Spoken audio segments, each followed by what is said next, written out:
Ямар зарчим өөрчлөлт хүрээд ирвэ? Чи эвнийг авахгүй гэсэн мэт тий. Чи хүн амны хэргийн эсрэг байдаг үсттэй. Тэр чинь зарчим биш Глория. Энэ бол төөрөгдөл. Би нэг өшөө сэрэг үлдэж байхдаа бодлоо л та.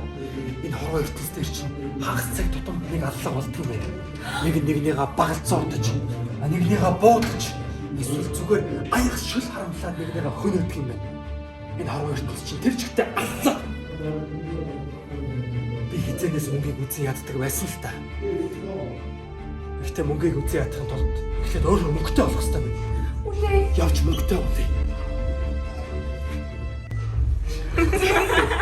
За тэгээд саяхан опал жүжиг үзсэн.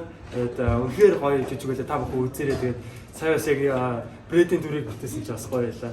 Тэгээд Брэдийн дүр тоглосон жүжигч хэн гэлээ манай. Сэргэлэн бол үнэхээр мондөг жүжигч байсан. Тэр эмоцуудыг бол үнэхээр мондөг гаргасан. Би бас манайнаас одоо тий гоё урам одоо инспирэшн аваад ингээд сая бас жогод ч гэсэн жүжиглэх гэж оролдлоо. Тэгээд ойлоотой бас баялаа. Содоодоо баялаа.